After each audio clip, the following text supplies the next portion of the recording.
Hello. Danielle. I'm back, Casey. It feels so good. I'm in the Nook as well. I'm home. It feels so good just hearing the generator outside my house like I normally do right behind my head. Hearing sirens wondering. Coyotes wailing as I walk down the driveway late at night. Many times we've thought there are babies crying. Guys, we're back. I'm back. I've missed you all so much, but I know you've been taking great care of the podcast, Casey. I've been trying to. You really have. The guests have been incredible. Hold up the flame or whatever you say. I don't know. Danielle, we got to cut the chit chat bullshit. Yeah, we sure have so much to get to. It's insane. I don't even know where to start or where to end. I have papers littered all the way around, as Bethany would say. What did she say? She said Dorinda moves the papers around. Oh, Dorinda moving the papers around the desk. And as you so eloquently put, what is that? Some of her like racehorse talk, like her. Yeah. Sometimes she slips into racetrack talk. That her dad. Yeah. Now I wanted to share one thing. I've been away. Okay. And I was in Atlanta, the place where I grew up, and so I did a little visit to my old neighborhood. And I went to the pool that I used to swim in when I grew up, like a neighborhood little, pool. And I decided I was like, I'm going to really like have this childhood experience.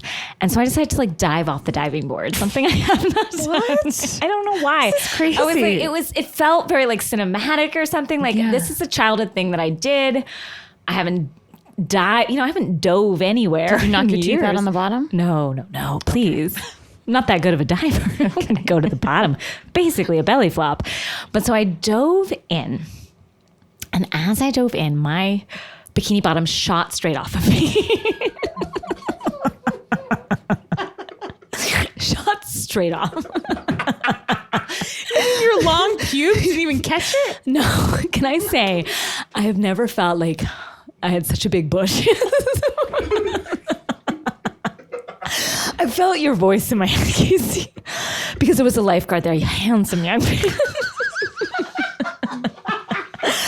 And I could feel it was if my bush grew. Do you think it expanded? You know how the Grinch's heart grew like 1,000 sizes?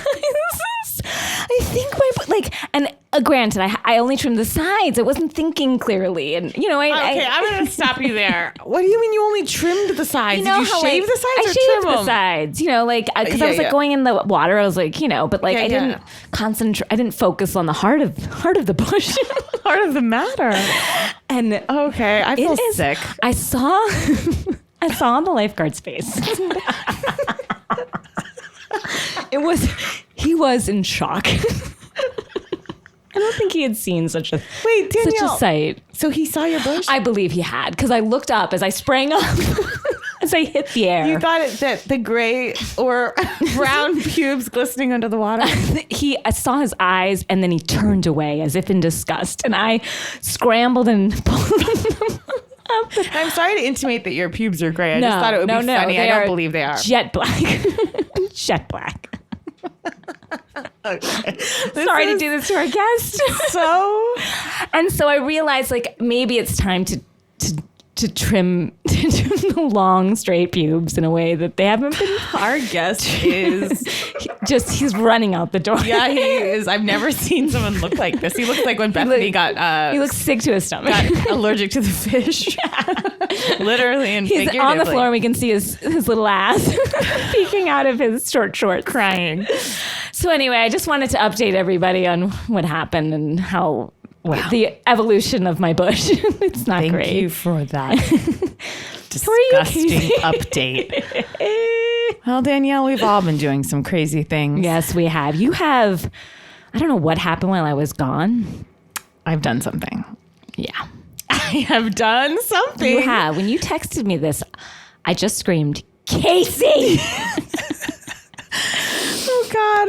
I want everyone. Oh, I don't even know if I can say this in the presence of our guest. Yeah. Despite that I'm telling everyone. Guys, we're going to get to Southern Charm, but I just need to tell everyone about something I've done. I have taken to the internets and the Twitters. And we remember the last time Casey took to the internet. Mm-hmm. That was when it was a mistake. Of course, everyone knows I thought Kenya Moore had her baby. And it turned out to be a GIF. And that was, it was a mistake. Yeah, but that is the first time I have reached out to not only a Bravo person, any celebrity I don't know. Yeah. Really. I mean, And it didn't end well, so I'm shocked you did it again. I reached out to Roxane Gay, but I felt like fans had made that entree. Yes. That had a happy ending. Kenya Moore, that was embarrassing, but this one is wild. So I'm watching the Southern Charm finale, and I'm by myself, and middle of the day, and I see the end, as you guys probably all remember, the season finale.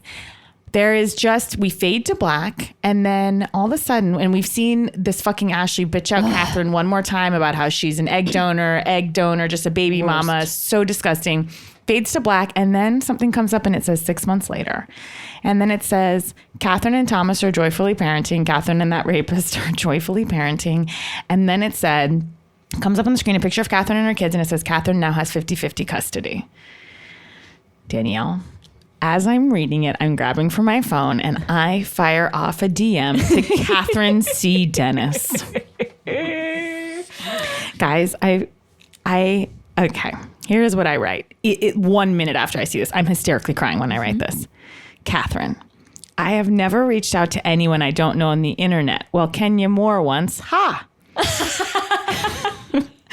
But here I am. I am in tears. I don't know you, but I am so very proud of you and who you have become, parentheses, and always were. Wow. You are so impressive and a teacher to us all. Oh. I am so happy for you and your kids. Truly, from the bottom of my heart, you are a special person. Big love, Casey Wilson, rainbow emoji.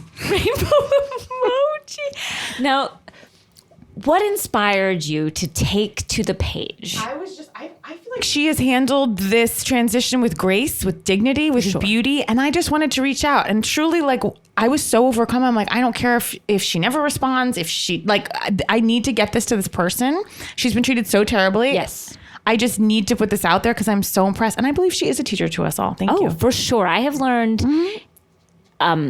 a courage that I for sure don't have inside me. A calm. I would have fucking gone nuts on Ashley. I would have stomped her skull into the cement and the pavement to where it would have become like it would coexist with the fibers of the cement, her face. No, I would have used my fingernails to scratch the surface of her face to finally get to the face beneath the makeup. Then I would take my hands and thrust them through her throat and rip out her, what are these? Jowls? Rip her jowls out of her face and then kick her so fucking hard in the vagina repeatedly. I had an instinct to kick her in the vagina as well. Yeah. Now, did you hear back? Pending. Okay, well then hopefully... I'll stay tuned. TBD. Stay tuned. And I'm hopeful that she'll respond, but I didn't do this for the response. I beg you all to know. But does it hurt? Mm-hmm. Oh, yeah. I've been checking it multiple times a day. How many times a day? I'm actually going to give it a little check now. Where are we with this? We are... Nothing yet. Nothing yet. And I sent this on Saturday at 10:52 a.m. with 2% battery. Okay. Danielle, I have one more quick announcement. Sure. Before we bring out our amazing guest. Yes. Okay. This woman knows what she's talking about. She's like a very cool, unbelievable sommelier. And she had some very tough feedback on Whispering Angel. Oh, wow. That I'd like to share. Yes, please. You know what? They burned us, and I'm going to burn them right back. So I raised my little old hand after I tried about 3 different rosés. And I said, I actually thought she was going to say something like really sweet about it. I was like, what do you think about Whispering Angel? And there was a pause. And she said, and I quote, "It's the McDonald's of wine." Wow. Our guest is heartbroken over this. We gasped. And I hope I'm not calling out McDonald's. The sommelier. Oh. Honestly, I love McDonald's. I enjoyed a hash brown early this morning. I love McDonald's. Don't get me wrong. But she was like, there's bleaching, there's additives. There's so many chemicals in it. They have to do so much to make it taste the way at McDonald's, the hamburger tastes like the same. Yeah. So she's like, it's truly what's added in there. It's unbelievably bad. She also said great rosés can be had for $10 or $11 as long as they're organic. For what anyone wants to know, that Whispering Angel's charging a fortune for chemicals. And she said the same about Miraval, Angie, and Brad's wine. Okay. I will say that you would also I feel proud of me. I think you'll be proud of me as I've taken to drinking. Finally. Yeah. really taken to It's drinking. so upsetting when we go out and you have a quarter of a glass of wine. No, Casey, I've been drinking. More than one glass. I've been drinking 2. Okay. I think you need to drink 2. Get some scissors out. Got those pubes. Yeah. That's a great night. Yeah, it's a night in the... No, I really haven't taken to the bottle, and I think you'd be proud of me. Honestly, I'm going to say something that turns my stomach, and then we're bringing our guest out. When we go on tour, I wouldn't mind getting a glance far away at your pubes. I just want to see what we're talking about. Show you. Actually, no, I can't. I'm sorry, I can't see it. It's disgusting. Not that the vagina is not and disgusting. not that my husband is complaining. And Well, we know he's not. he seems to be fine with Is everything. he heading down there? Well, yeah. Oh, okay. Okay. I mean, I'm all for all natural. Hi, Dad. Enough. My dad does listen to the podcast. Hi, Daddy. Hi, Mr. Schneider. Okay, we're going to take a break, bring out our guest. Last thing I want to say is that Danielle and I have added a tour date in Boston because we're sold out. We have a second show. We still have tickets left. We just added it. 4:00 on Saturday, August 4th. We're doing a afternoon show. So get wasted, look at your friend's pubes, and come on down. Danielle might show her pubes. I don't know what I'm going to do if I'm day drunk. We have you in a very skimpy outfit. We do. Reminder, our shows on tour are not our podcast. We are doing full song and dance and pageantry. You will be assaulted. You'll be upset. You'll be assaulted with our singing and dancing. You'll be upset by how much we try to give. Yeah. Wow. Let's take a quick break. Guys, we're back with our guest. This is an all-star guest. This is a return guest. Yes. Our audience loved him. We loved him. The world loves him. He is a writer. And he also is a podcaster. His podcast, Keep It, is huge. I mean, we're lucky to have him. Look, I'd love to be on his podcast. I've not been invited yet. Nor have I. Invited yet. But maybe I'll DM him. Maybe if he returns a DM that hasn't been so successful for Ira you. Madison, you are also a teacher to us all. Welcome. Ira Madison III. Hi. I'm so happy to be back. So we've already spent a full night together watching New York. I am less happy to hear this news about Brad and Angie's wine. I know you have said you have been drinking Whisper and Angel and That and Miraval. So first of all, I have to shout out Ray Asani and Sam Greisman because I'm skipping our regular Bravo night to be here. Wow. Thank you for the sacrifice. Yeah. Is Miraval involved or is what you're We drinking? drink Miraval. Like, we usually bring rosé. We used Look, to do Miraval's Whisper in my Angel fridge right sometimes. now. I thought they were better than that. No, they're I not. thought the The pedigree. lead actress of Salt would not bleach her wine. How dare you? I'm upset. The director of By the Sea. That movie about running. They left those New Orleans houses not doing well. Of course, they left their wine not doing well. Harsh. Just so you know, Angie lives but a stone's throw from here. Does she? Yes. She bought Cecil B. DeMille home, over 20 bedroom home down the street from me. Now, I've never seen it. It's quite gated. You can't even get a peek. She has that many kids. So Yeah. Well, she'll be hurting for money now that we've destroyed Miraval. Yeah. In our wake. Now, what are you drinking now, Ira Madison III? I am drinking Tito's and Canada Dry Diet Ginger Ale. And now you told me, quote, this is your drink.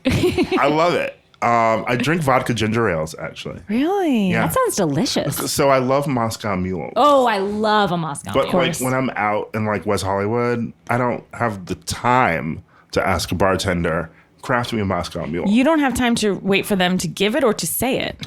Just to like wait for them to go through it, and like they may be confused. And we There's don't want music that blaring. cold copper drink cup. I'm just like, give me vodka and ginger ale. It's fine. I was introduced to Moscow Mules, of course, from Oprah and Gail on their road trip.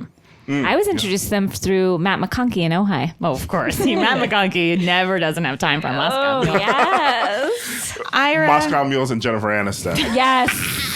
He's an expert on both. Guys, let's get it. Shall Should we we get into dig? New York? Let's get into New York. Was first of all, These? Bethany was having a breakdown. Yeah. Yeah. Be strong, not gonna happen. She is a woman on the verge. Oh, yeah. And I don't think I've seen... Like, this is like Kelly Benson on a trip level. Yes, with the gummy bears. She's sobbing full on. We haven't... Multiple days in a row. We haven't been to Cartagena for more than one... We've been half an episode in Cartagena, and we have seen her cry and break down 4 times. Yeah, she's never not crying. And it's because of her drama with Carol, I guess. I don't know. I mean, it feels too real.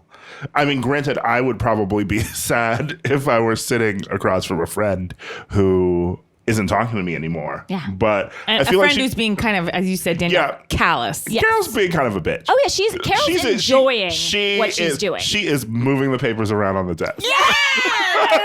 She is moving the papers around on the desk. She sure is. She's enjoying it. You like see a her panther. Yes, you see her smirk in that see-through gown And with a fucking corset underneath. feather earring.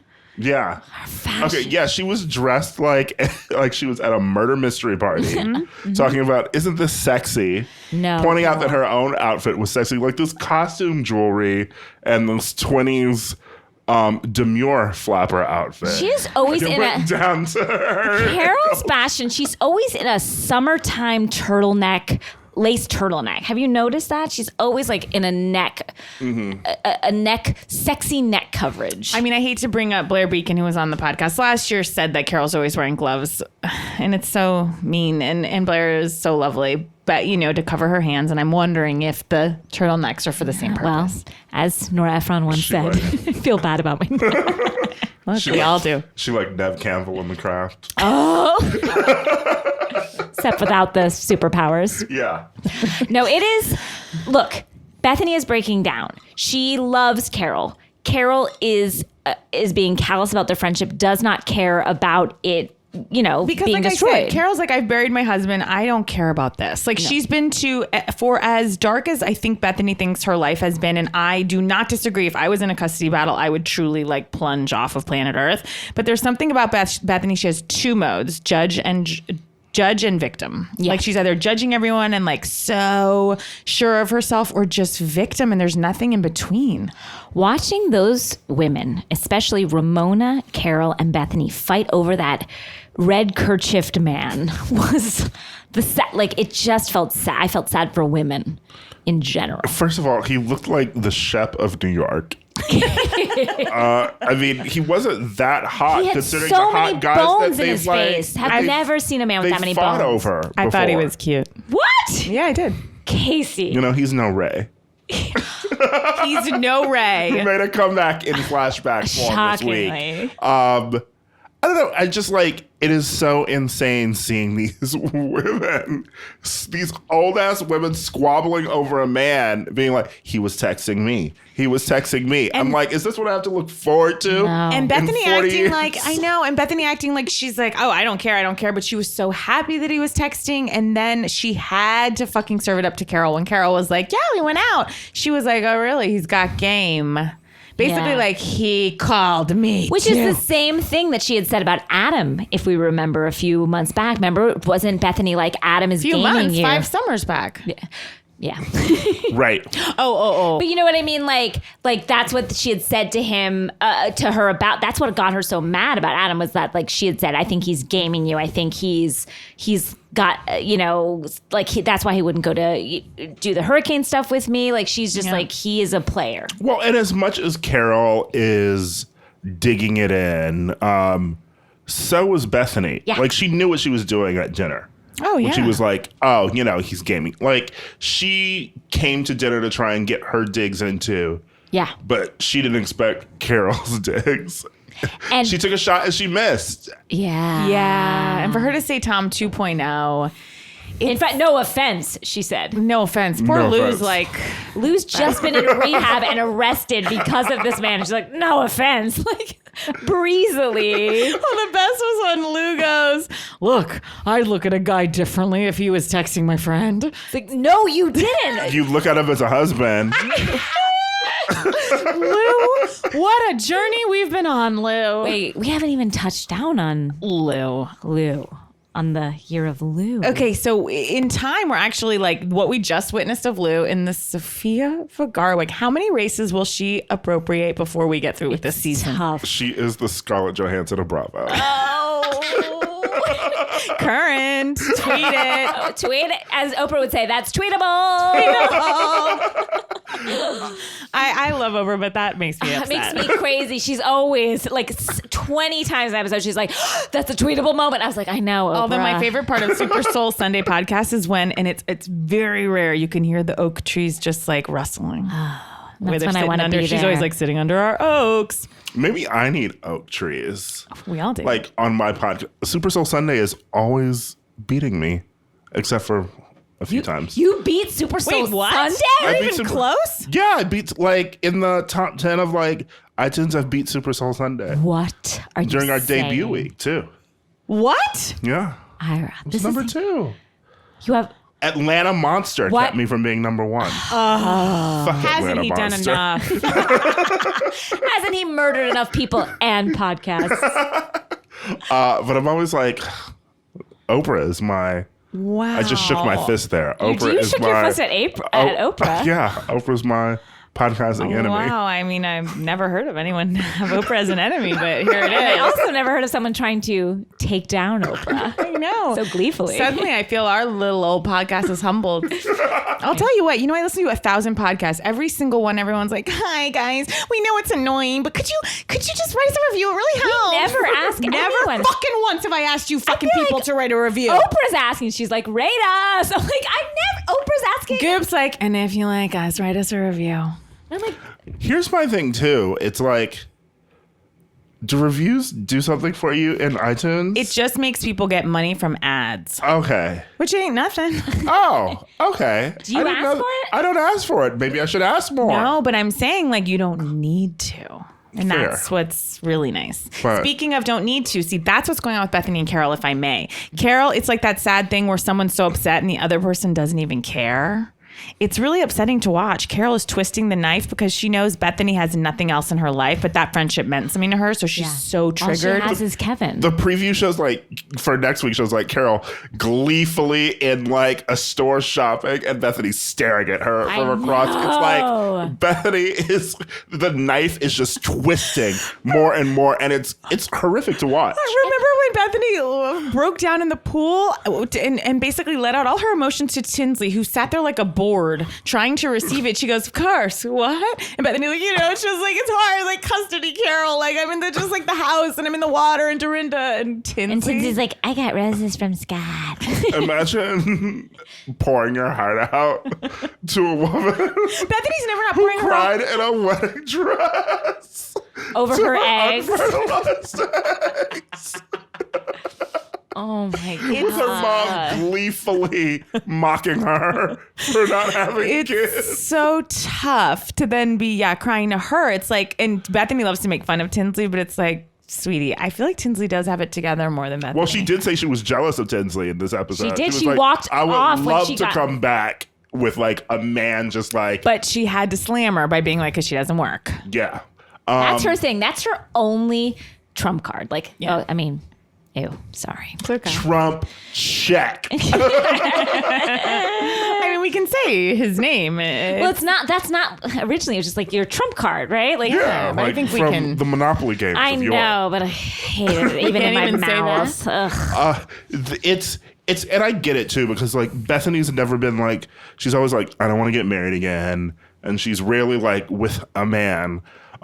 Except like, isn't she still seeing that bald man? Dennis. Like whoever. They're Dennis and her like very on and off. Anyway, she's very devoted to her female relationships. No. What No, female relationship Ira. did Well, she have? Jill, she had her, then she ruined it. Right. Okay. But then like, she ruined it. Yes, but then this one in Carol now, it was like a replacement. Like she Yes. always needs that sort of one person. And she was sort of the person who was like, Jill, you're doing too much, and got Yes. rid of her. Yes. This is like the flip side. She was broken up with essentially by Carol. And I can get that. It's like seeing your ex everywhere you go. 100%. And they're laughing it up. Because they don't and- care. They Yeah. moved on. But what Carol needs, I mean, what Beth needs to do is Be cool, Bethany. Just be cool. She really does. Don't be all uncool. Exactly. And the great words of ex-con, Luann de Lesseps. She still calls herself the Count. Oh, she is. I was in San Francisco for Pride, and it was like, the Countess. I'm like, did you give up that title when you married Tom? No, She's back. Else. She got nothing else. She's falling back. But I want to say, Bethany, I've said this before. I've been reading this book. I know everyone's read it a million years ago. Matt McConaughey was like, yeah, I read that a zillion years ago. It sold like over 1 million copies, called The Four Agreements. Oh, yeah. Have you read it? No, but I've heard. You've read it. Did you get anything out of it?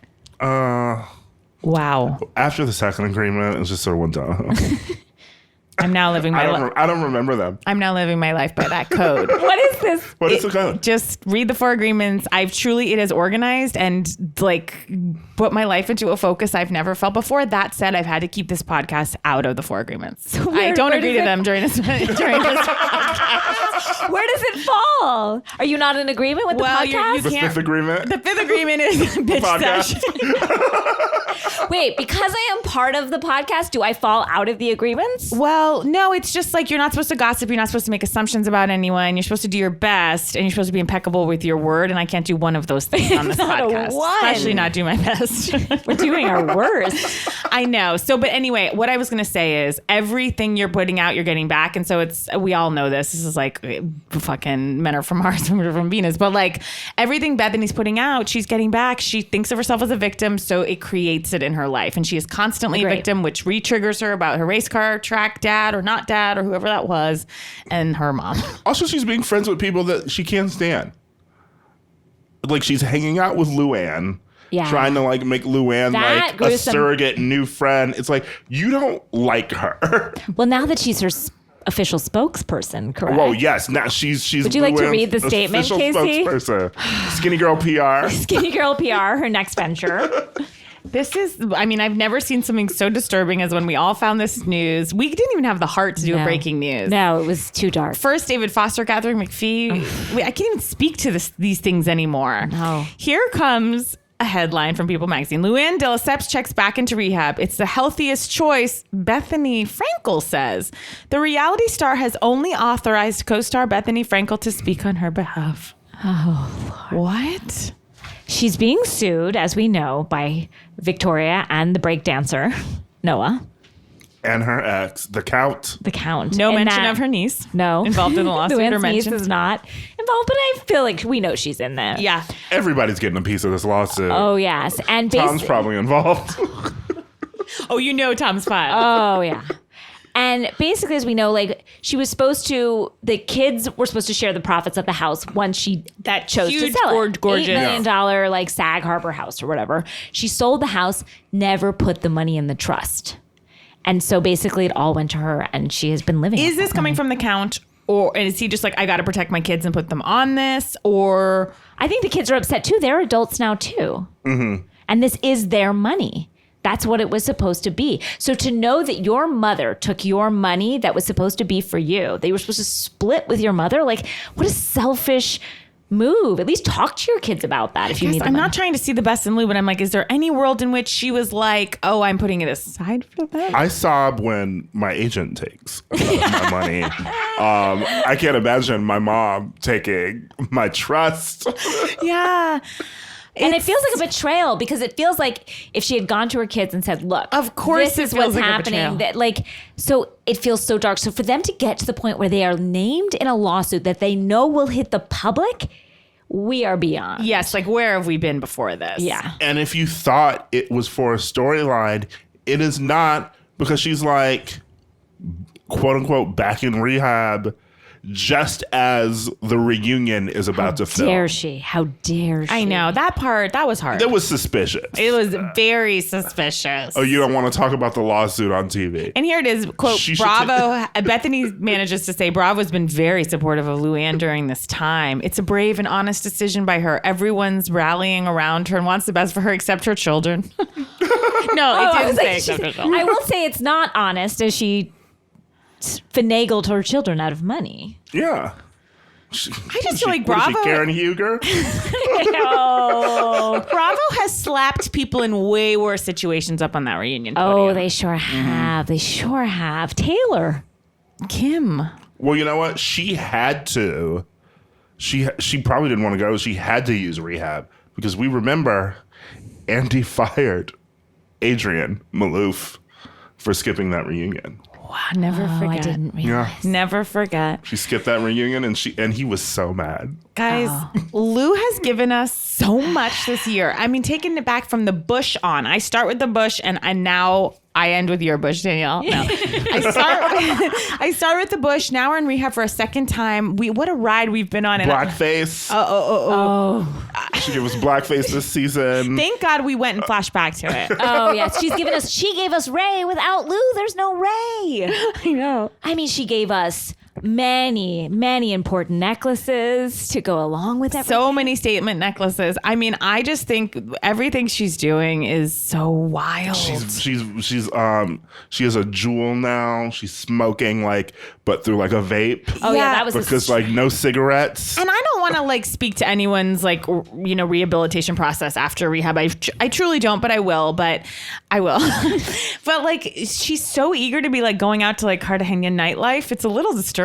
She's like, guys, let's go out. We're in Cartagena. She's like, we're in Cartagena. What are we not going to go out? It's that's exactly what you're going to do. You're going to not go out. You're going to go home and you're going to go read a book. Yeah. She's like, let's just see what kind of fun they're getting up to. It's like, sweetie, you need to be in the pool. You need to wake up in the morning and go to a museum. Yeah. Go sightseeing. Do some fucking yoga. Enjoy the restaurants of Cartagena. And take your wig off. But you don't need to be a part of the nightlife. Well, as Casey said, when they said it was the cocaine was one of their biggest industries, Casey was like, well, she's on rehab. She's like, I'm on rehab for drinking, but no one said anything about cocaine.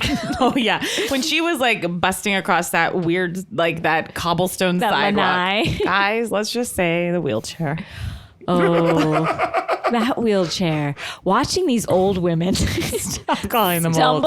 Again, they're a year older than me, but again, with their fashion choices and their wheelchairs and their fish soup allergies, these women are falling apart at the seams. Speaking of fashion, do we recall Costco Erica Jane Tinsley revealing her glam squad this week, dressing her up I can't go anywhere without my glam squad. And then she came out looking like an extra in the 60s miniseries. Yeah. It wasn't even Erica Jane's whole theatrics. No, it's basically just simple makeup that was a little too much and simple at the same time. Do that yourself. Maybe that's why you're broke. I just love that you were this is Erica Jane on a budget. There's everything about the glam squad. It's give me a glam squad or give me nothing. Yeah. Because anything in between just is nothing. The budget glam squad, the hotel, the budget house that Bethany hated.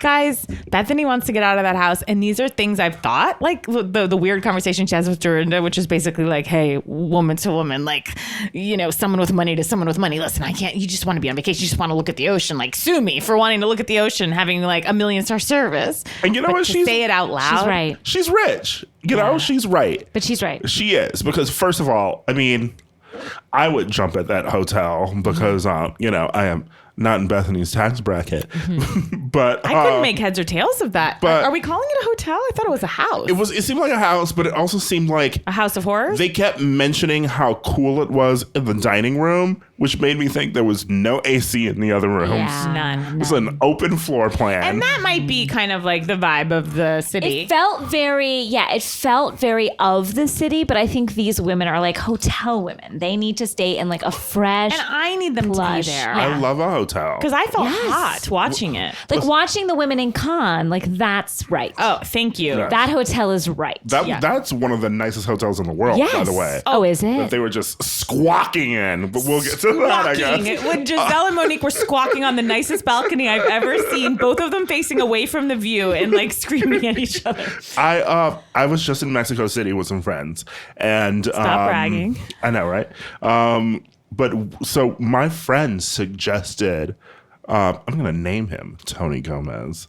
Tony. Named a hotel for us to stay at. And it was the Hotel Habitat in Polanco, which is a lovely, lovely hotel. Like, so we all got rooms there. Little did I know, he and his boyfriend had booked the last room at Hotel Condesa DF, which was actually the nicest hotel in Mexico City. And we went there to have like drinks on the rooftop.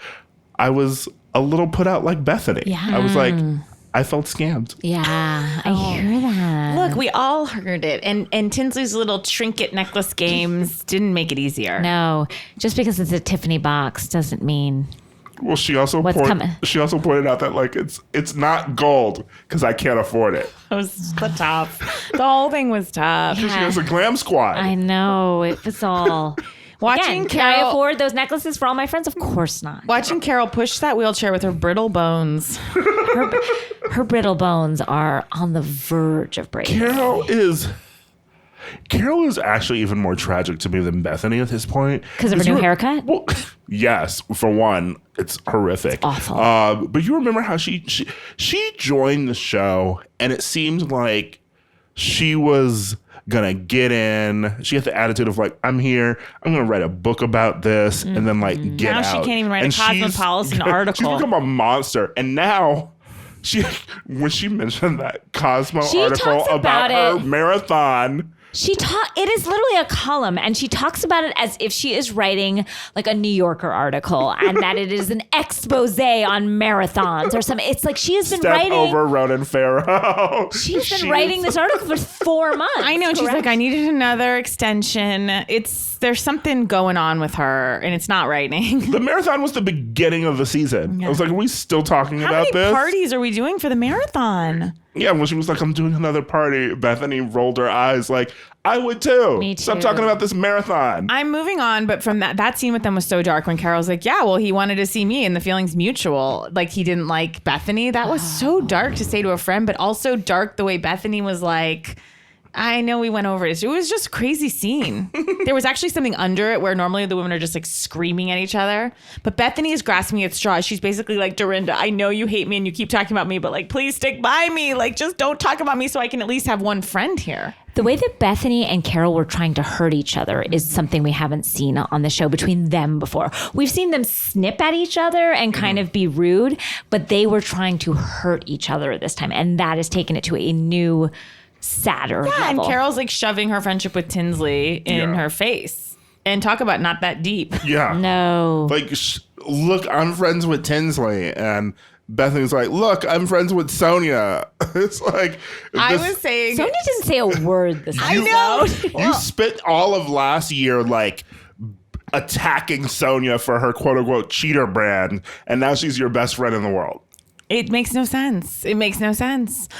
Guys, anything else about This Week New York? I mean, it's just all so much. We have such stuff to look forward to. The Ramona in the kitchen saying she's allergic to butter. Those were just some highs. Forgetting that there was fish in the stew. And smiling. And smiling like as Bethany like ate it. It's like, I'm allergic. But also Ramona was evil for allegedly forgetting, but also she was right when she was like, if you're allergic to fish, like, tell a chef immediately. Yeah. Speak up, honey. Speak up. And how about when Ramona in Testimonial was like, what? I liked, what was that guy's name? Steve or red scarf. Yeah, Brian or whatever. Yeah. She's like, what? I like Brian. I like what he had going on in his head. This head, not this head. When she pointed to her head and then pointed to her privates, I was like, what's happening? This head, not no one this assumed you meant the other head, Don't Ramona. forget Ramona getting trapped in an elevator and the cameraman just filming her. The cameraman stood there. Just standing there. He was probably so happy for once he didn't have her hit. Like the cameraman, she was probably always asking the cameraman, like, can you just grab my bags? Like, just come on. You know, she orders that crew around like. Oh yes, her walking into the kitchen. I just like to know what's in the food. I like to know. I like to cook things. Again, the poor people working there. That meant when she was like, like limping over to it, she's like, I can't unpack. It was like, it's a foot away from you. You just have to reach your arm up. You don't even have to use your goddamn foot. And when the wheelchair fell off the curb and she just turned around and left it in the street. And some random person picked it up. She also brought heels. You have a broken foot. Wear your flats. It's like, I don't know any flats. Those gladiator sandals on Dorinda. Oh, so many close-ups of them.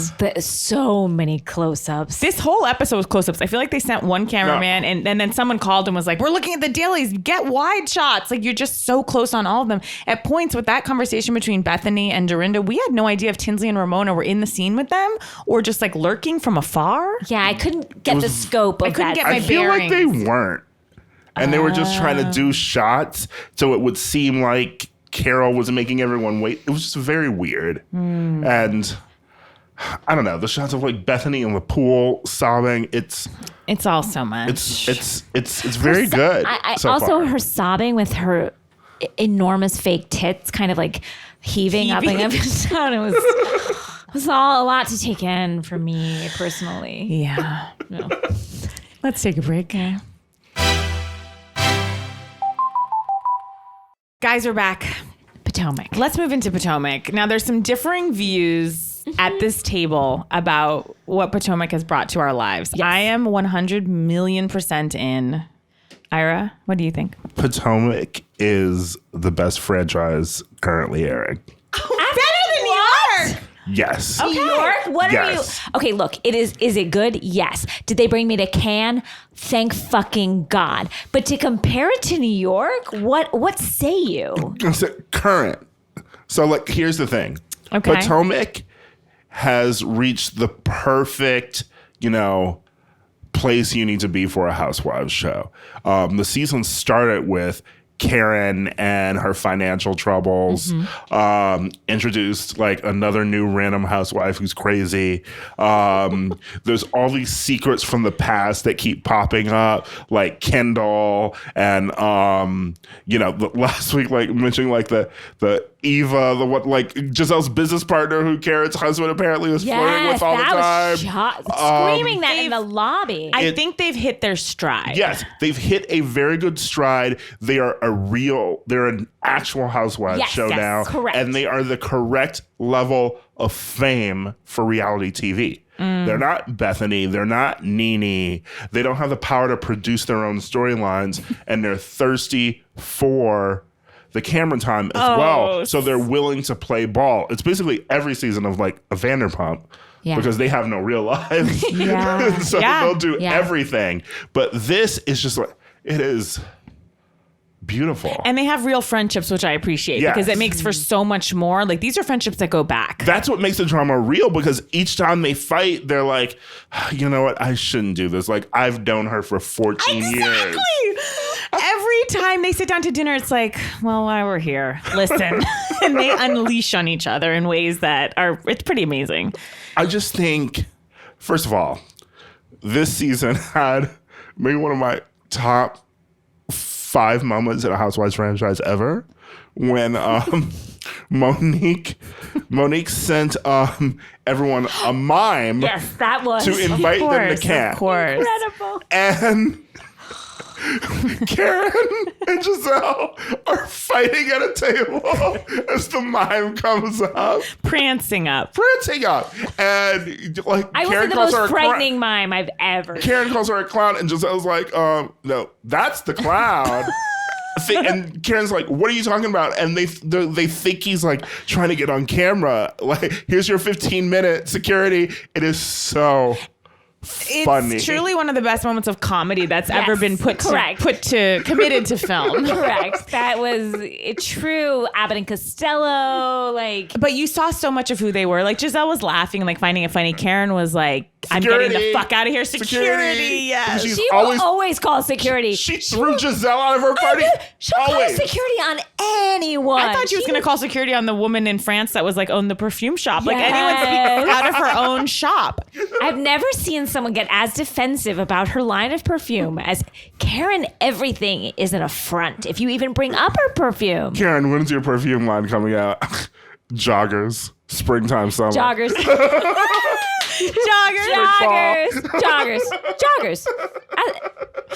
Joggers. I think Karen is the smart Sonia in terms of like a businesswoman. Like I think we're going to see a lot more businesses come her way. And the best thing that she said about this is like all the housewives in a nutshell, but Karen really synthesized it when they try to make a business that like fragrance, I guess, there's like a history there and you do have to, it seems, know a lot to do it. And she goes, I'm outsourcing it and selling it to the masses. Like, you fucking idiots. You think I want to delve into this world and care about the ratios of water to oil? Karen, when they asked her, weeks ago, when they asked her how much money did your fundraiser raise, she started laughing. That's public knowledge. Look it up. I will also say that if you are in Cannes, I think that's how it's pronounced. Cannes? Doesn't matter. Cannes. Thank you, Ira. I think so. What a bummer it is that the person that is taking there is like, guys, I have a treat for all of us. We're going to go see where essential oils are brewed. Like, that's the worst. And then she's like, just to see how the essential oils are made. I mean, amazing. And then she started talking about how essential oils can like cure mental health. Mental health, your sex life. Like, what is wrong with her? I have to hear the statement, not for lazy moms, one more fucking. She's always like, she'll be crying. She's like, and then they said like about my website, not for lazy moms. I'm like, what does it even mean? And I keep being a lazy mom and not looking it up. Can I say though, I take it personally. I'm like, I don't know a lazy mom. Like, I'm so like, I don't know why. I take it personally because I'm like, as a lazy mom. The first thing I wrote down is France known for perfume or essential oils? Am I missing something? I mean, no more than Parfum. Okay. But we're not talking about Coco Chanel, yes. Also, can we? I have a bunch of like diptyque from Paris. Well, yeah, but perfumes are made fucking everywhere now. Let's be honest. You don't have to go there. It's not. Is it the perfume capital of the world? And I'm sure I'm going to get a lot of tweets about this. I'm sure it is. There's just something like you said. It's so wah-wah. If they don't sell Britney Spears Curious, I don't want to go there. Speaking of Britney Spears, I just got like someone messaged me and said that just please know that the producers on Lip Sync Battle said that Ramona stole the outfit that she wore on it. Of course she did. Yeah. Of course she did. I want to say that I feel like Bravo, we need to get past. This is something we need to get rid of. And this is a note to the Bravo producers. I don't need someone to sponsor the trip for a fake reason anymore. Like, I'm seeing through it, whether it's the essential oils or Meghan King Edmonds going to Ireland to like trace her family lineage. Yeah. It's so transparent. Although in now. New York, they didn't really try. Tinsley was like, let's go somewhere. Yeah, exactly. But that's all I want, though. At least this was her birthday. Yeah, it's like, it's my birthday, let's go on a trip. I don't need the fake reason Although anymore. Monique then played it very well because she seemed genuinely touched and was like crying when her husband offered up this fake trip. Yes. I thought that was actually one of the smoothest ways in. The funniest part of the invites, even just as funny as Karen and Giselle, was when Monique got the invite. Sorry, Robin got the invite. And she was like, I haven't talked to Monique in forever. And they flash back to their last interaction, which was her being like, I'll choke you out with this umbrella. And Robin was like, but I guess I'll go. I'm not going to pass an opportunity to go to France. It's in my contract. I love how Charisse has filmed this entire season and did not deliver. Has not said one word. So they removed her from, like, it's clear that she filmed it as a housewife. Really? And then they decided to demote her to friend of this season. See, I thought they knew going in that she's got nothing. I mean, she's in every episode, though. I know. I've written here, I don't care for Charisse. I feel like she's the Ramona. Like, she's smirking all the time whenever someone's fighting. And look, we're all happy when two people are fighting that's not you. That's human nature. But the way she smiles and smirks when other people are because she fighting. thinks she's Lisa Vanderpump. She thought she orchestrated that Kendall joining the group to upset Giselle thing. and it didn't really work. My favorite part of the COD drama is the Giselle Karen fight is paying in dividends. Yeah. From the hotel, the end of last week, when they showed everyone's shoes. That was, and Giselle, and then they closed up on Karen's like sneakers and like Saucony's or something. And Giselle said, Karen, you look like you're ready to walk around. A CVS sneaker is what she said in testimonial. Well, I love how Karen speaks of herself like she's Madonna. It's so amazing. She'll be like, Giselle loves to poke fun at Karen. That's just speaking of herself. And later she said of her husband, she's like, my husband loves him some Karen. And like, Karen is not the name you think of as like a one name. Yeah. Oh, Karen. Karen. That's Karen over there. Yeah. I love Karen. I love. She's great. See, you loved Sheree. I know. Karen is great. She is great TV. I think she is a huckster. She is. Oh yeah, she's full of scammer. Shit. She held a press conference to yell at everybody this season. She has an assistant that works somewhere else. Like there is he's no an one assistant like, and he's like running all her business. He has a job. I don't know that he knows he's her assistant. And she found him off like care.com. I think she goes to his office and she's like, here's what I need you to do. And he's like, I'm at work. Also, these people are just fully willing to yell at each other in public. Robin yelling, liar. Oh Karen. my God. Who's the woman that works with Giselle? Because she shouted her name at Karen as Karen was leaving this very expensive, very nice hotel in Cannes that they're just having a full-on. Is this the first time where the housewives just like have the full-on fight in the lobby? Not even a room, not even outside. Like they're fighting in the lobby. I feel like the hotel people are looking at them. Oh yeah. In OC, when we were going back with Megan King Edmonds Heritage, I think we were in the lobby quite a bit. But how about when it was like producer cam on Potomac and they just had like a producer clearly on like an iPhone, but it wasn't really a pivotal scene. Yeah. I thought more was going to happen. On the plane? No. This week in the lobby, it was simply just Karen and Ashley sitting there just like, hey, you want to get another drink? It was like, I'm tired. It was strange. I didn't understand the reason for that. I was like, you have nothing more right here? Guys, Giselle, I'm going to come out and say it. Of every single housewife, she is the only one I genuinely, and I mean this over Erica Jane, I would want to be friends with her. Giselle seems fun as hell. As hell. And you'd constantly be like, I got to watch my back. Yeah. Oh, I'm terrified. But then you'd be like, Giselle, you did it again. Like everything she says makes me die. She's so devious, but she cops to it. She's fun. I know. And gorgeous. Gorgeous. And the thing is, no one actually drags her for being in everybody's business because, like, she knows so much about what other people's husbands are doing, and she, her husband was like impregnating his whole congregation. But she has that fun, hypocritical thing in a housewife. I mean, when she invited everyone over to hear her book, and all she did was read the back cover. Like the description of the book. When she brought one 12-pack of water to the hurricane relief. Well, as I say, they keep mentioning the Hurricane Harvey charity and fighting about it. They're like, Hurricane Harvey charity, you only brought this. I'm like, let's not bring Hurricane Harvey victims back into this. It's always like, remember Hurricane Harvey? As though it's like the founder's ball. I know. For Southern Charm. Anything. No. Okay. At one point, they said this nice woman's like giving them their perfumes, like giving them candles. And I feel like she was very generous with Karen. Then two of the women like smell one of the candles and like, that smells like Padussy. And they were like, that's French for pussy. I was like, oh, we got it. We got it. As I said, I have been drinking, so I did not hear that. So rude. So rude. And that woman's just like standing there. Guys, there is one housewife I hate, which is Candace. Do you hate Candace? I hate Candace. Candy ass, as her name is spelled.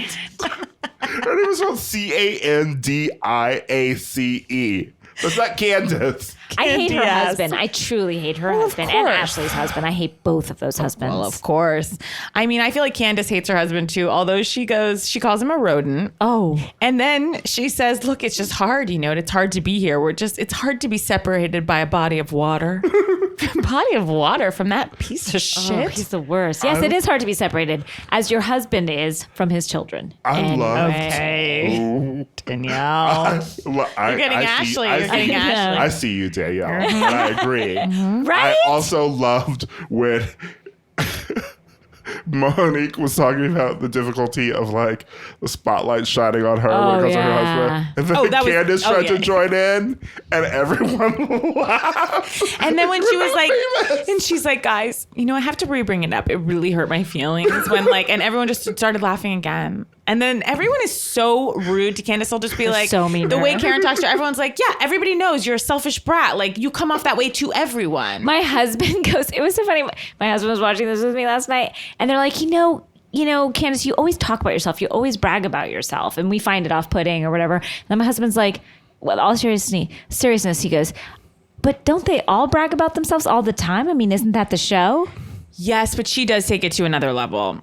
She thinks in her head she is... No, Candace is like... delusional. Yeah, the grandeur jumped out. Yeah. Mm-hmm. I really like Ashley. I do. I like her hair this season. Love her too. hair. And I love Monique's hair too. I hate her whack husband. I hate him. And she feels too strong and funny and interesting and gorgeous to be with a piece of shit And look, like the that. cabaret was a misstep. That cabaret was tragic. How could she not know a man like that would not appreciate her singing cabaret? Like, that seems like an We obvious. talked about it last week, but during the cabaret, he looked like, and I hate to say this, when someone's been embalmed and he looked dead, truly. Ashley stirs the Looked shit. like King Tut. Yes.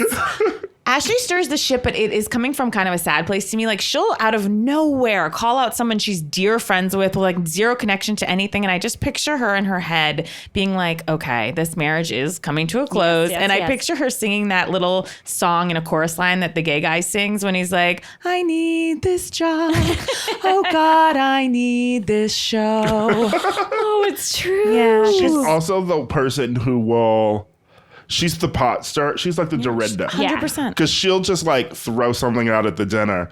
But she does it so casually too. Ashley stirs shit. You write it down. Yeah. She's like, didn't you say something about... I love her. And then someone will be like, Ashley, like, why did you do that? And she's like, yeah, I'm an independent woman. I speak my own mind. And then Karen said, Ashley, you know what makes you so cute? You're annoying as shit.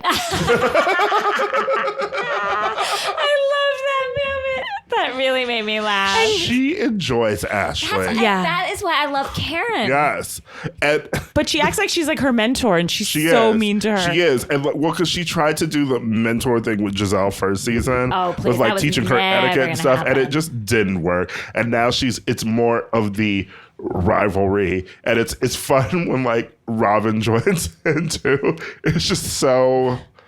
I just love the three of them. I love arguing. Robin. Yeah, I love Robin. Robin's awesome. Like when she had that conversation, she's like, yeah, straight up, I grew up with a silver spoon in my mouth, but like, Yeah. I'm not embarrassed when people call me a princess. Yeah. She was like, I don't She's take the offense to opposite it. of fucking, what's her name, who hates being called a... Yeah, but it's like, cause Candy ass. Because Candy ass knows in her cells and body that she's like, she is a princess and that's how she Yeah. acts. Whereas Robin's like, yeah, she said it, which I thought was nice. She's like, I'm not going to take my blessings for granted and act like, Well, because she lost her money. Yeah. And then And had to get it back.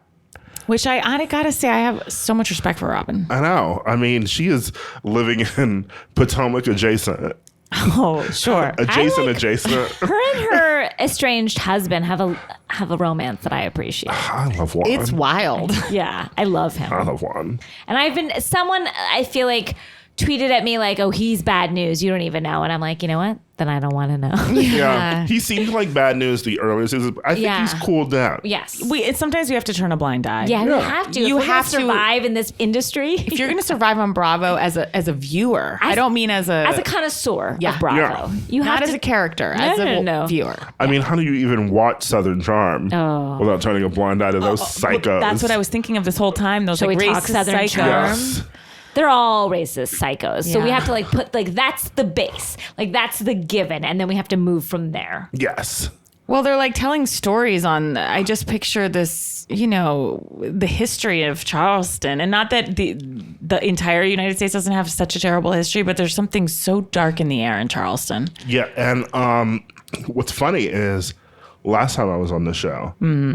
I had binged Vanderpump. Yes, I remember. So this time I've binged Southern Charm. So you've seen it all from top to bottom? Yes. Ira, you mean to tell me you hadn't been on Bapadu? Bada bada. It's easy as the birds and the bees and the but then they do the slow mo now. As the birds and the bees The and the intro 1, 2, to 3. this season was beautiful. It was so dark. It was so amazing watching them all go in slow mo, but it wasn't like you would do slow mo in a movie. It was like they were all carrying something weird. Like one of them had like a binder. You watch them all in a row in succession. Thoughts? What is that? What is that like? Southern Charm is it's so interesting. I don't know why I'd like not been drawn to it. There's certain Bravos. There's some things. The racism jumped out. Sure. But it's like a mix of Housewives and like a low tier housewife, like Dallas, where like there's no money there. Patricia is Tennessee Williams villainous, clinging to her failing empire, and but there's sort of like a mix of like these younger people too who are like Vanderpumpy. So it's weird, the show with like the blend of like the older and the younger people. Exactly. Like I've never seen a reality show where people partying side by side are from the ages 17 to 70. Yeah, like and they're all like cast members. JD and Tom Rav and like Shep hanging out. I'm like, this is weird. Yeah. I have a scene I would like for the three of us to read, and I've divided up the parts. Okay. Speaking of JD. Okay, here it is. I don't know if we can all see this, but this is at the Founders Ball when Ira will be playing Whitney. Mm-hmm. I will be playing Ashley and Elizabeth, JD's wife, and Danielle, you'll be playing Patricia and JD. Okay. This is Whitney upon seeing Ashley dressed up at the Founders Ball. Okay. Yes. Oh, Ava Gardner, 1968. That's exactly what Thomas was saying. That's a compliment. Now Whitney says to Thomas, Squire Evening. Patricia says, "You look very handsome." to her son, Whitney responds, "Thank you, mother. If I do say so." You look splendid as well. And now JD appears in a huge fur thrown over his shoulders. Here is JD. Let's get this party started. Let's go say hi to the girls. What is that fur? Hello, darling. Hi. Honey, seriously, might be a little revealing. Okay, in this moment, JD does not give a fuck about the fact that Elizabeth's wearing a low-cut dress. He's just trying to make her feel better and flatter her. Elizabeth says, "It's the new me." You look amazing. Thank you, I lost weight. Yeah. That's what stress does to you. Now then, JD immediately turns to Whitney and screams, "Look at this guy, Buddy Holly! Quit looking at my wife, you rascal!" Scene. That was a wild JD impression. You know, he has that sort of like bourbon scratched voice of just been like yelling at a mirror, looking at himself. But like, who are these people calling each other Squire? This show is like, it is Everything That Rises Must Converge meets Tennessee Williams meets like the Colbys, the canceled spinoff of Dynasty. Yes, I watched the Colbys and I know what you speak of. The Colbys. It is just, the finale too was such beautiful soap opera. Mm-hmm. I mean, it is a soap opera. And this Founders Ball, it is basically like the lighting you would have in a bathroom of a McDonald's. Speaking of, it was so bright in that fucking rec room. That's what I mean. That's what I said. I said it looked like a veterans hall or something. It had 3 Christmas trees. None of them were decorated. And when everyone arrives, they're like, "Oh, there is not a decoration. The place cards of everyone's name are hand scribbled quickly by an intern. Patricia's parties have gone downhill. Mm-hmm. I don't think that was Patricia's party. I think it was like the producers saying it was Patricia's party. Yeah, and Patricia was like, first of all, Whitney and Cam need to retire from the show. Yeah, Whitney also isn't really useful anymore except producing the show. Back when he was Catherine's nemesis. Yeah. Although maybe we need him to be Nemesis again next season. But now he's like someone's like weird uncle that keeps showing up. T-Rav will be far from the show. Oh, T-Rav. He's not going to even be at the reunion, He's not right? at the reunion. No, he can't be at the reunion. I think he's going to jail. Yeah, Yes. for sure. As he deserves to. She is going to get 100% custody of those kids. Yeah, it's so good. It's so good. And I think I'm going to DM her about that too. Oh, guys, can we talk about the status of Craig's house? Oh, it was a hoarders episode. I think he's a serial killer. How dare you? He's a gorgeous man who needs the love of a nice woman. He is a psychopath. He's a psycho. I thought to myself, Michael Cohen was approved to be a lawyer, and Craig can't get approved? Pending. Yes, It's pending like your DM. Okay, guys, the storyline that Ashley might be a hooker when she pulled out that nursing license and was trying to shove it. Why, of all people, was Austin, that little piddling Austin, sent to be like the messenger to tell Ashley that people thought she was a prostitute? Also, who carries their nursing license just around in their tiny purse to the founders ball? Yeah. That was so strange. It's like you have a handbag with like a lipstick and maybe like a tampon. You don't got time to put And your evidence to refute the fact that I may be a high-priced escort. She's like, look at it, California. She's such a horrible person. I'd never heard this term before. A polo rat? And everybody nodded like, sure. Oh yeah, polo rats. Like, Everybody knows that that's a thing. Like gym rat. We all This know is a that. sexy new HBO series. Yeah, like Polo Rats. The seedy world of polo. Or what do they have? Like, what's that show on E? It's like wives and of players. Wags. Wags. Yeah, like a Polo Rats is like the new show. I love when when Catherine walked into the Founders Ball, Thomas genuinely looked at his ex-wife and goes, "Who's that?" Excited and titillated. So great. While he had a girlfriend there, and that's his ex-wife and mother of his 2 children. He was like, "Oh, that's Catherine. That's Catherine." That's like when Ryan O'Neal spotted his daughter at a funeral and was like, "I'm gonna hit on that piece of ass." Farrah Fawcett's funeral. It was fucking Tatum O'Neal. It was Farrah Fawcett's funeral. That's bananas. I'm sorry I'm gripping your arm so tight, Ira, but it was so upsetting. Okay. That was one of the best moments of all time. Ashley has come into this show like House on fire. like Freight train. like she is on the Colbys, like she is on Dynasty, but the rest of the cast members are on Heart of Dixie. Yeah. Nothing finer has ever been said on this podcast. Every scene she is at 19 and everyone else is at a 6, and it's like, girl, what are you doing? Some of them are at a 3. Yeah. She's like, I know information about you. It's like, this is Melrose Place. What are you doing? Yeah. She is. She's That's like when so right. Laura Leighton came on Melrose Place, the redhead. Yeah. And like, But stirred it up. like without good soap writers. So the thing that she kept doing to Catherine was, is someone talking? I can't hear them. I'm like, that's what an idiot does when they get into a fight and they have nothing and to she's say. like, I'm going to pray for you. God bless you. It's like, get something better.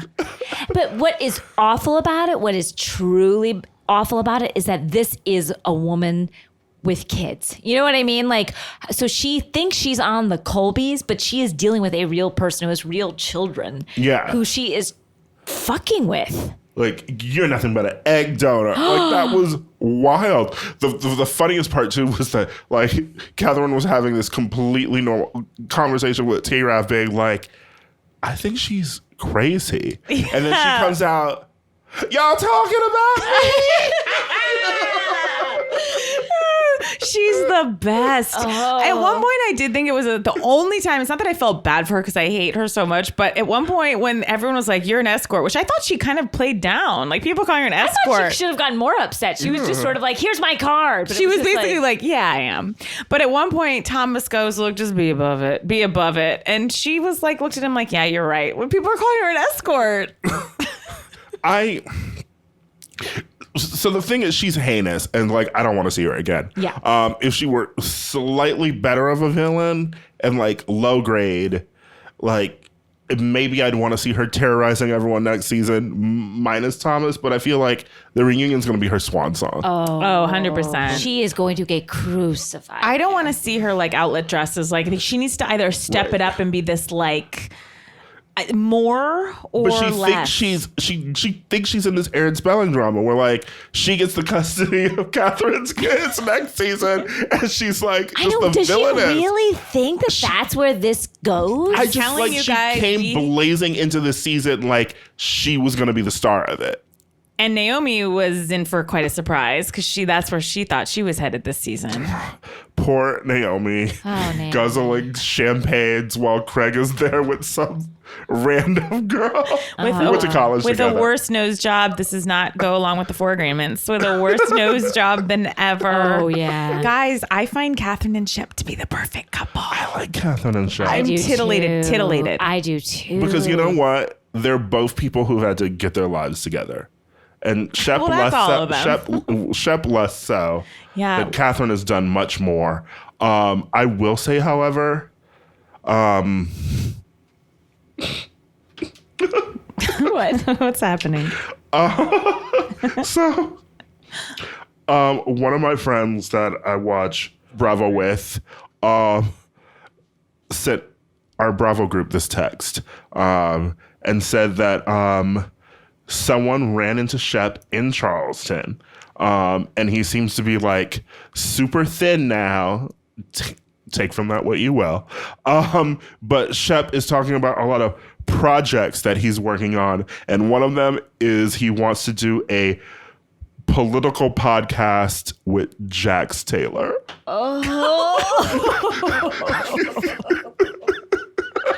What is that madness? What would that madness be? Everything you said is insane. The only thing I didn't care for with Shep and Catherine was when they were doing like their Cockney accents to each other, like theater dorks. He was like, "Good to see you, my lady," and she was like, "Oh, I don't know how to dance." That was not Cockney what I did. I'm so tired. I'm sorry, guys. I find people who do that in general creepy. Yeah, of course, it's like musical theater nerds, and I can say it because I am one. Oh yeah, yeah, same. Yeah, but like as a person who has entered a room and said hello, it's tough to watch. Like I was in Uber recently with like a bunch of people. Like we were going to a party coming from like a friend's house, and just like 2 people in the back doing like their hello, and I was like, can you all shut up? Yeah. Don't pull out your accents. You're not doing hello, Dolly. And people try to find subtle ways to slip into it. No. And it's upsetting. It's never going to be. This was the darkest moment for me. And we saw, this show was full of dark moments. But for me, it was when Craig was showing off his pillows. And he said, "This is a perfect European sham." And then he said, "This pillow is for the boys." Cameron, to have to film with Craig, they're like, yeah, you need to leave your baby to go to Craig's like hoarder house. It's just now they're matching people that don't make sense. You need to fill these pillows with something.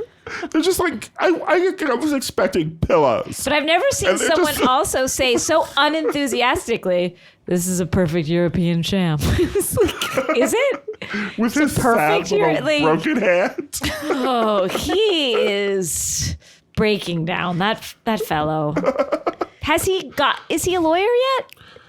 I don't know. No, he said he's not a lawyer yet because he needs to pass some type of like, what was it? Personality exam? Personality exam. Like you need to be like honest. You need to be like mentally sound. And he hasn't quite proven that. He's on TV talking about how he just like lying just comes naturally to him.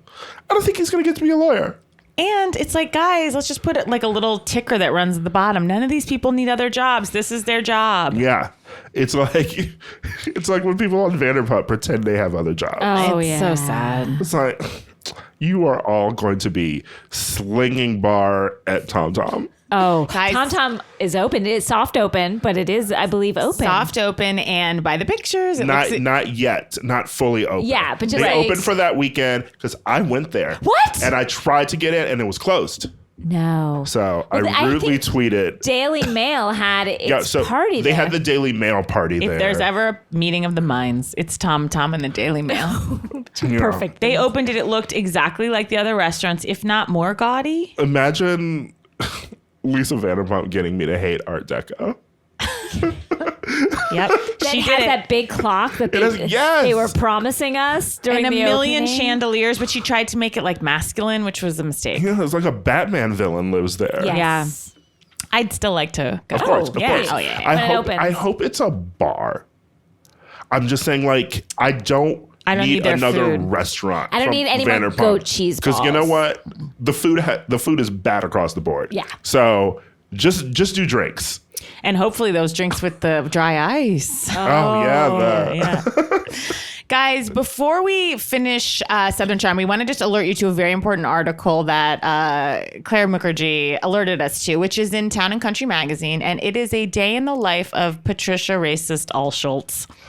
It is quite. She is such a day. Town and Country. She takes us through every beat of her day, and it is fascinating. Here's just one beat. Patricia always has breakfast in her bed, and her order rarely deviates from a coddled egg and 1 cup of coffee. I mean, coddled egg? And then we're A coddled seeing egg just photos. sounds racist. You're like, That's what Tinsley has, coddled eggs. And then we get so detailed. Michael opens the curtains and lifts the blackout shades, illuminating a whimsical Donald Roller Wilson painting. The moment Pat has finished breakfast, Michael appears with 3 dogs. While Patricia reads the newspapers, the dogs snack on treats. So specific. So wild about she has dermatologists in every city. Every single It thing gives she us her puts on. face creams and which one she used at which time of day. I mean, we literally go minute to minute to minute. didn't she write that book too? Yes. Yes. I'm gonna say yes. It's just like racism in the South and homekeeping. And etiquette for racists. Yes. How to be a racist. How to be a racist in polite society. How to hide it. I loved Southern Charm so much that I think I'm gonna binge. I think I'm gonna dive into the other 2. Oh. I heard New Orleans is great. Is it? I heard New Orleans is great. Yeah. Who'd you hear Okay. that from? I'm interested because Savannah. I feel like we're So letting My Bravo group. They watch really? it. What did they think of season 1 of Savannah. Of Savannah. I think they said it was pretty useless. It was really boring. Yeah. But they said New Orleans was really fun. Okay. But I didn't start it because they wanted me. They were like, you need to watch Southern Charm. I feel like we're maybe not giving our fans like some of the shows that they want. We're very judicious. We're Yes. like, yeah, we will oddly just watch Housewives and Southern Charm. And Vanderpump. We used to say no Vanderpump, and now we're Vanderpump. I just watched a little old show this week, and I went to MTV and watched a show called Floribama. How is that? You can't go lower. You cannot go lower. I do want to watch X on the Beach though. What's X I've on heard the it's beach? good. It's like people show up on a beach. It's an MTV show, and then surprise, their exes are there too. Oh, I love it. X on the beach. But the thing is, I still watch the Road Rules You do? challenge. What? The Real Road Rules challenge. No, It's I know called what the it challenge is. now because Road Rules doesn't exist anymore. Yeah, people that are watching it are like, I don't even know what that is. But they've started like moving people from like X on the Beach and like their other reality shows into the challenge. Shuffling the deck. And so it's like, I guess I need to watch these shows to know who the fuck these people are. You know what's interesting about reality TV in general, I will say, is it's now been on so long that people have been watching it so long that they're coming in with like their take on it, which is so wild. Like if Floribama, the worst show of all time, do not watch this. But everyone's like, and it's these busted people and they're all like, this summer, I'm here to have fun and get mine. And it's like they're putting on this like reality persona, whereas in the beginning, the good old days, people came on just a mess. Yes. There's still innovation. I still watch Big Brother. You're still hopeful. You still watch Big So Brother. I still watch Big Brother. And this season, for a brief period, someone got a penalty. And so they had to be represented in the house by a robot. What? And so it was the robot playing the game. And they were like sequestered somewhere and they could only speak to the robot. What is And it was so surreal. But you don't feel that's like so manufactured, and I know they all are, but like when there's games and rules and stuff, Yeah. you can still get hooked on it. Yeah. Yeah, I guess that's like The Bachelor. Yeah. Like it's just a framework, much like the 4 agreements. You always got to bring it back to those 4 agreements. Yeah. And bitchness being the 5th agreement. Guys, Orange County is back. It came in with a whimper. Such a whimper that I am dead ass serious. I didn't even know it had come back and therefore did not watch it. So I never really watched OC. Yeah. I've watched like various episodes over the years, but I wasn't an OC person. Last night we tried to do like, oh, let's watch OC. And seems like you're never not with this group. And I just Are these your is this your family you speak? Yes. Hey Danielle, in LA our friends are our I don't have book club like Jane Fonda and her friends. I have Bravo Club. Wow. Again, we have not been invited to join this club. Not at all. No one write that screenplay. I feel like we're your podcast trying to catch up with Oprah, and you're Oprah in this little scenario. I know. Let's try Tweetable moment. Tweetable. But I was watching it and wow, was it boring? Yeah. It was. Look, I'm not saying we haven't. I mean, look, did they innovate? And they did. When a man pretended to have cancer. Of course. Brooks's cancer scare faking was beautiful. It rocked us all. Yes. I mean, we have gone to places. Shannon. And it upped the bar, I think, for all of us. Shannon and David, that roller coaster of hate. But Danielle, none of this was going on last season. And we called for them to clear the bench. And they did not. They did not. They brought us friends. All they have brought us is a role that Kelly Dodd has been born to play her entire life, which is that of a divorcee. This is the role that she has been born to play. You're right. Like, she is a divorcee. She is even before she was married. She's a divorcee. She is the woman that walks into a room and everyone says, "Watch your husband." You know what I mean? Like, she is a divorcee. In the same way that Shannon is a bigger gal. Yes. Kelly Dodd, gripping. Who was she talking to? Like, she was just talking her sadly. daughter? Yeah, talking sadly and just like gripping this throw pillow on the couch during this conversation while her wedding ring is still on her finger. It was tragic. And that's what Shannon in the wedding ring, she couldn't get her wedding ring off. Oh, and no. Not Tamara because... Look. Oh no! Listen, we all brought it up too. It was like it just got stuck. It's not because she gained weight. Oh no! I mean, my rings get stuck all the time, but it is because of you. Was it a dark moment? Guys, were there many reasons that it got stuck? Sure. I don't think we've ever had a pause that long because we talk constantly on this show, probably to some people's annoyance. I would like the audience at home to know that none of us could look at each other during Everybody that pause. looked down, including our sound engineer, Lyra. It was truly dark. Then you're like, then I just keep looking at Vicky and I'm like, you're a vile person. Why are you still on TV? Oval-faced 13 Vicky. years later. Vicky and Steve Lodge. She's going to last till season 28. OC's going to get canceled and she's going to beg to join another franchise. Beverly Hills. I think it needs to go. Truly. I truly think it does. It's run its course. OC Ira, is dead. how long do you think we have with the Housewives in general as a franchise?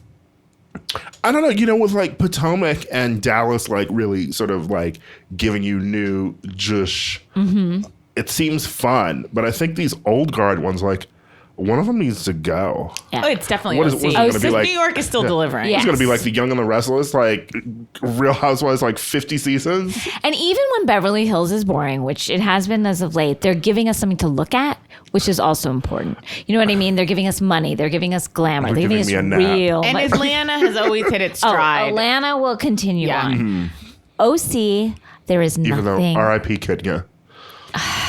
That's devastating. Guys, I know. I couldn't even bring it up. And it's horrible. What are we going to do without Kenya? Well, Marlo finally got her peach. So, Did she get the peach? yes. No. It seems that she got her peach. That's what she tweeted. It seems that she got her Can I peach. ask you this? Tweeted, got my peach. So But I think, she's bananas. So Yes, who knows if what she she's says a is the lunatic. truth. But let me ask you this. What do you guys think? Do you think that Marlo is best in doses and that we are going to overdose on Marlo if she has a peach? I overdosed on course. Marlo just seeing her like breathe in and breathe out of a scene. yes, I'm going to definitely overdose. Is Kimsey no chance coming back? She's who? Okay. Thank you. Got it. She's the only person more racist than Patricia. I just wonder if they're going to bring her back to like continue this storyline and like, but I think she's too, I don't think she would come back. I know. Is anyone watching Tardy for the Party? No. No. It's dead, right? It's weird. Like the people filming it are just their Nest cams. I know we don't like to traffic in online It's truly rumors. just being filmed by Nest cameras. I know we don't like to traffic in online rumors. Seems you do. But some have suggested that Phaedra may be filming. Our dreams have come true. Listen, we have called for this. I want her back. I do too. Who doesn't? I thought that was hasty. It's just like you got rid of her right as the drama happened. Ira, can I we tell needed you? the fallout. But that's what I kind of feel about Kim. That's why I'm like, let's see this through. True. You think we're done with Kim, but she was, had just come back. That's but my only point. I will say Kim was standing, like Candy said, Kim was standing outside the show and watching and it. refusing to get in. Yeah. And where Phaedra is in. Phaedra was down in the muck with everyone. I have chills with what you just revealed to us right now. Kim was doing nothing. She wasn't even trying to be a part of the show, except for whatever like little wacky Cagney and Lacey she and Sheree were having. But Phaedra, she would be in it. Oh, she's in it. She's in it to win it. And you know Marlo would film with her. She's messy, so would Nene. Oh, of course. Now, guys, let me just ask, was Kenya fired or did she quit? The report that came out, I think it was like people or something that they offered her friend of. And she said no. Is it because at the end she was like not there? It was because that she was refusing to kind of like... I think her husband just don't want her on TV. And that's really sad to me. It's like, it'd be like if my husband was like, you can't laugh. Like that's what she wants to do. Laughter to Kenya is creating drama. Thank it's twirling. you. Yeah. Thank you. And that's what I don't want her. I don't want him to bury her, light in a bushel. Mr. Daly. Yeah, Mr. Daly. If he can't accept her for being on reality TV, he can't accept her. That's who she is. I worry for this relationship. I mean, here's what I don't hope, but I foresee is that she will have this baby, which is something that she has wanted more than anything in the world.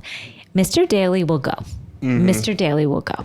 He can go. I don't know that he will. Well, I think she's going to be back, though. I think she'll be back. She'll be with that baby, and Mr. Daly is gone. Yeah. Okay. That is my prediction. Wow. Mm-hmm. And I don't wish it for her, but I wish her happiness, and I think that that's what she will be happy doing. Mm-hmm. Wow.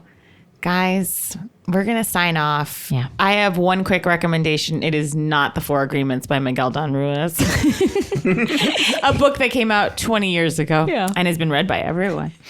I know everyone's recommending it to everyone, but you have got to watch the stand-up special Nanette on Netflix. By Hannah Gadsby. That's her name? Loved it. It was...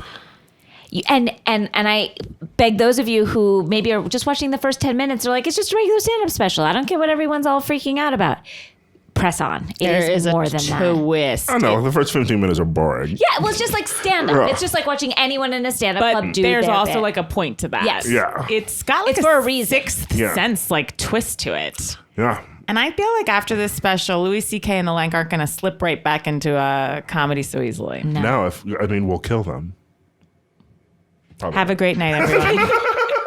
Thank you, Ira Madison III. Tell us about your podcast. It doesn't seem like you need any more listeners. I feel like he's beating Oprah. If anyone, we have to just tell Oprah about the podcast. It is called Keep It. It is Crooked Media's network. Download it on iTunes or listen on Spotify. Or, rate it. Give it some stars. Rate it. Review it. Give it some stars. And there is another little podcast that needs our help, which is Oprah Super Soul Sunday.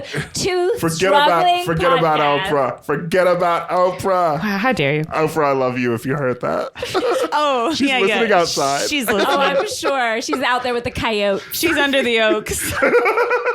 She's also a fan of The Four Agreements. Bye, everyone. Bye.